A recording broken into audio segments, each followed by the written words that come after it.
Hello everyone, welcome back with me in Storyadel Film Channel. Di video kali ini saya ingin menceritakan alur film action Amerika yang berjudul The Tomorrow War.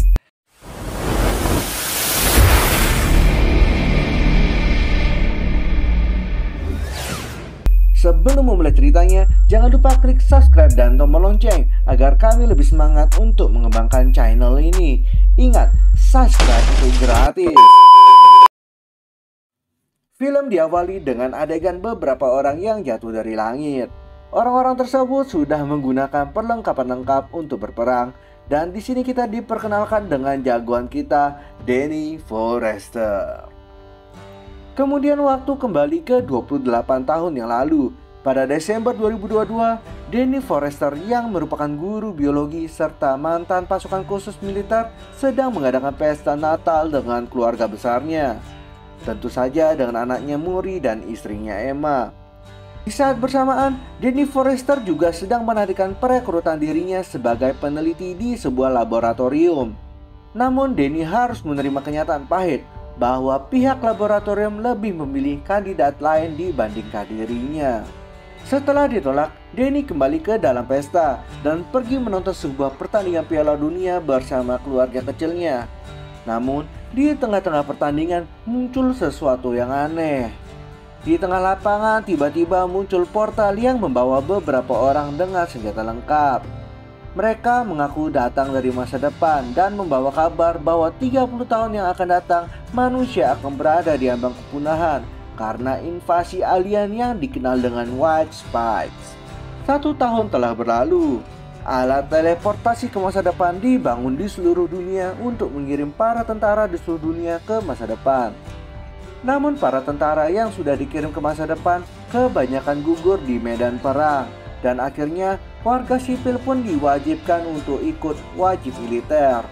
Hal tersebut menyebabkan perbedaan opini publik yang menyebabkan demo di mana-mana. Kemudian scan berpindah di mana Danny sedang mengajar di sebuah kelas. Kemudian ia mendapatkan notifikasi untuk ikut wajib militer. Tentu saja karena itu diwajibkan, Danny kemudian pergi untuk melakukan pendaftaran wamil. Sebelum mendaftar, Danny diwajibkan untuk mengikuti beberapa tes kelayakan wamil. Saat tes sedang berlangsung, Danny mengetahui dirinya akan meninggal 7 tahun dari masanya sekarang. Namun ia tidak tahu penyebabnya apa. Setelah tes, Danny mendapatkan sebuah aksesoris di lengannya. Aksesoris tersebut digunakan untuk menjelajahi waktu dan sebagai alat pelacak dirinya jika sewaktu-waktu dirinya kabur dari wamil. Di tempat ini Danny juga mengetahui jika dirinya tidak kembali dalam waktu 7 hari, maka ia akan dinyatakan meninggal dunia. Scan berpindah lagi ke sebuah komunitas mantan wamil yang mengalami trauma.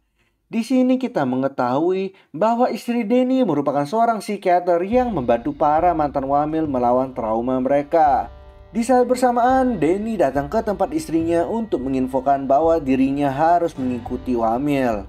Emma yang sudah mengetahui resiko dan persentase keselamatan wamil menyuruh Danny agar meminta tolong pada ayahnya untuk melepas alat pelacak tersebut dan kabur ke tempat yang jauh. Untuk memenuhi permintaan istrinya, Danny pun pergi meminta tolong kepada ayahnya, yaitu James Forrester. Namun karena beberapa masalah pribadi mereka yang tidak pernah selesai terungkit kembali, akhirnya Danny tidak jadi meminta tolong pada ayahnya dan harus berpamitan kepada istri dan anaknya. Sesampai di markas wamil, Danny berkumpul dengan anggota lainnya. Di sana, mereka hanya mendapatkan pengetahuan dasar saja tanpa pelatihan khusus. Dalam misi ini, Danny masuk ke dalam tim Air Force bersama dengan kenalan barunya Charlie and Dorian. Bukan Donien ya. Pada malam hari, saat mereka hendak untuk beristirahat, tiba-tiba alarm berbunyi. Hey, what's going on? I thought we had 7 days. The world doesn't comms. You'll be contacted as soon as you land. Some of these guys are very green to the... Ternyata waktu keberangkatan mereka dipercepat karena alasan yang mendesak. Kemudian mereka pun berkumpul di satu tempat untuk pergi ke masa depan. Namun saat proses pengiriman terjadi kesalahan penempatan koordinat, di mana yang seharusnya mereka mendarat di pantai Miami berubah menjadi di kota Miami yang terlihat sudah hancur berantakan. Beruntungnya Danny dan beberapa orang lainnya mendarat di sebuah kolam renang di rooftop sedangkan anggota Wami lain yang tidak beruntung harus kehilangan nyawanya. Setelah itu Danny mendapatkan perintah dari seorang wanita misterius, di mana mereka harus menyelamatkan para peneliti di sebuah gedung yang sudah dikepung oleh White Spike. Gedung tersebut berada dekat dengan tempat mereka mendarat. Kemudian Danny memimpin para anggota lainnya untuk menjalankan misi penyelamatan. Namun, setelah sampai di gedung yang telah dikoordinatkan, mereka menemukan para peneliti sudah tidak bernyawa. Kemudian misi mereka berubah menjadi menyelamatkan data dan sampel penelitian. Setelah mereka mendapatkan semua yang dibutuhkan, mereka harus meninggalkan gedung tersebut karena sebentar lagi ada pengeboman untuk membasmi White Spike di daerah Miami. Mereka pun keluar gedung menggunakan tangga darurat. Namun apesnya, di sana sudah ada White Spike yang sudah menunggu mereka semua. Guys?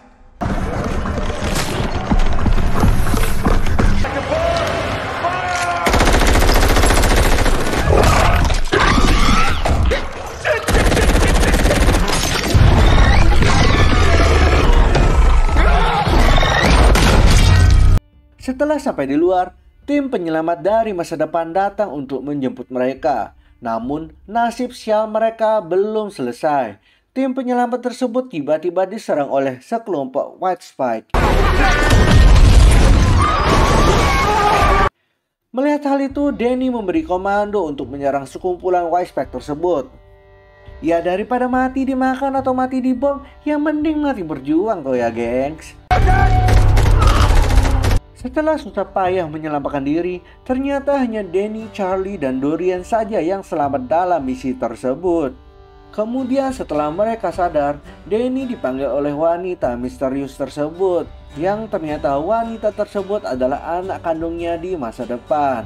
Muri meminta ayahnya untuk ikut serta dalam misi penangkapan White Spike betina yang akan digunakan sebagai bahan penelitian pembuatan toksin untuk melawan White Spike. Singkat cerita, mereka pun sudah tiba di sarang White Spike betina dan berhasil mengepung si betina di sarang tersebut. Di sana para tentara kesulitan untuk mengurung si White Spike betina sehingga Muri harus turun tangan untuk membantu mereka. Namun saat melakukan aksi tersebut, Danny mendapatkan informasi bahwa Muri diserang oleh si betina. Tentu saja sebagai seorang ayah tidak akan tinggal diam mendengar anaknya dalam kesulitan. Danny pun terjun ke dalam goa dan membantu Muri untuk menangkap si betina. Setelah berhasil menangkap si betina, mereka pun dikejar oleh para penjatan White Spike.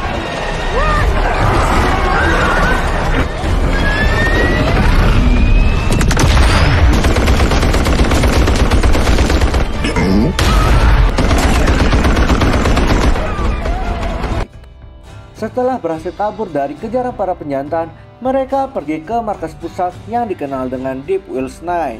Di sana White Spike betina dibius dan ditahan di sebuah ruangan penelitian. Di saat bersamaan, mereka mulai mengambil sampel untuk menciptakan toksin untuk membunuh White Spike. Setelah berbagai sampel dan percobaan dilakukan, akhirnya mereka mendapatkan sampel yang 100% dapat dijadikan toksin untuk membasmi White Spike. Namun tiba-tiba si betina berteriak dan alarm markas pun berbunyi. Ternyata para penjantan menyerang markas pusat dan berhasil membobol pertahanan markas.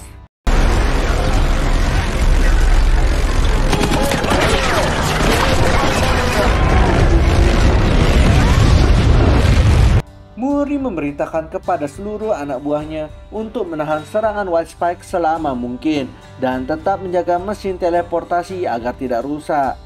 Di saat yang bersamaan, para penjantan berhasil menyelamatkan si betina dan mereka pun langsung mengejar Muri dan Danny. Saat Muri dan Danny hampir berhasil kabur dari kejaran White Spike betina, tiba-tiba Muri tertembak serangan si betina dari belakang. Karena menerima luka yang cukup parah dan tidak memiliki banyak waktu lagi, Muri memberikan sampel toksin kepada ayahnya. Ia meminta ayahnya untuk memperbanyak toksin ini agar dapat melawan White Spike di masa yang akan datang. Tiba-tiba si betina datang menyerang dan membuat Muri terjatuh.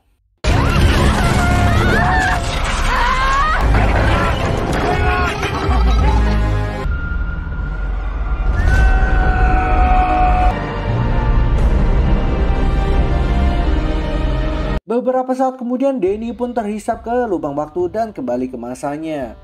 Saat Danny terbangun, ia ingin kembali ke masa depan untuk melawan Whitespike dengan sampel toksin yang ditemukan Muri.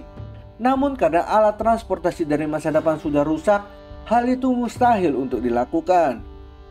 Setelah mulai pulih, Danny kembali ke keluarganya dengan membawa penyesalan karena dirinya tidak dapat menyelamatkan anaknya yang ada di masa depan. Pada malam harinya, saat Muri kecil sudah tertidur, Danny berbicara dengan Emma untuk mencari solusi agar bencana ini tidak terulang lagi. Saat itu Danny menceritakan bahwa awal kemunculan makhluk itu di Rusia pada tahun 2048. Namun menurut Emma, bisa saja makhluk tersebut datang sebelum waktu yang diketahui Danny. Danny yang penasaran akhirnya melakukan penyelidikan bersama Charlie dan Doria. Saat melakukan penyelidikan, mereka menyimpulkan bahwa makhluk ini sudah ada di bumi ribuan tahun yang lalu, namun terkubur di dasar gunung es utara Rusia. Namun karena pemanasan global yang mengakibatkan gunung es mencair, menyebabkan Whitespike terbangun pada tahun 2048. Setelah mengetahui kebenarannya, mereka meminta bantuan kepada pemerintahan pusat, namun mereka diacuhkan. Danny saat itu tidak kehabisan akal. Ia meminta bantuan kepada ayahnya serta pasukan tentara dari masa depan yang tersisa untuk membasmi makhluk-makhluk laknat tersebut dengan toksin yang sudah diperbanyak. Singkat cerita, mereka telah sampai di gunung es di utara Rusia dan menemukan lokasi pesawat luar angkasa Whitespike. Saat itu mereka membagi tugas di mana Charlie dan James berjaga di luar dan sisanya masuk ke dalam bangkai pesawat. Di dalam bangkai pesawat, mereka menemukan para Whitespike yang masih tertidur. Mereka pun langsung menyuntikkan toksin ke makhluk tersebut. Walaupun toksin tersebut ampuh membunuh Whitespike dengan cepat, namun menyebabkan Whitespike lain terbangun dan menyerang mereka.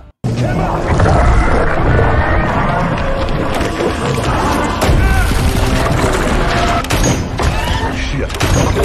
Charlie. Karena tidak dapat menahan mereka agar tidak keluar dari bangkai kapal, akhirnya Dorian serta pasukan dari masa depan memutuskan untuk menghancurkan bangkai kapal tersebut, yang berarti mereka akan melakukan bom bunuh diri.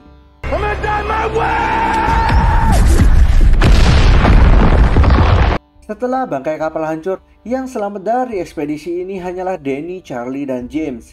Namun salah satu Whitespike betina juga selamat dari ledakan tersebut. Mengetahui hal itu, mereka pun segera mencari Whitespike betina tersebut agar tidak dapat memperbanyak diri lagi. Pertarungan sengit pun dimulai, di mana Danny dan ayahnya bekerja sama untuk membunuh Whitespike terakhir itu. Surprise, dumbass. Get eyes on her?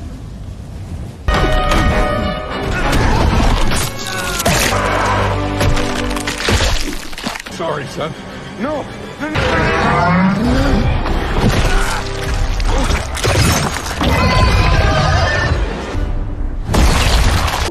Film diakhiri dengan kemenangan Danny dan ayahnya. Mereka yang sudah berhasil menuntaskan misi dan menyelamatkan dunia kembali ke rumah dan film pun selesai. Nah, itu dia alur cerita film The Tomorrow War. So, bagaimana pendapat kalian dengan film ini dan berapa nilai yang cocok untuk film ini dari angka 1 sampai 5? Silahkan komen di kolom komentar dan jangan lupa klik tombol like and subscribe. See you in the next video. Bye bye.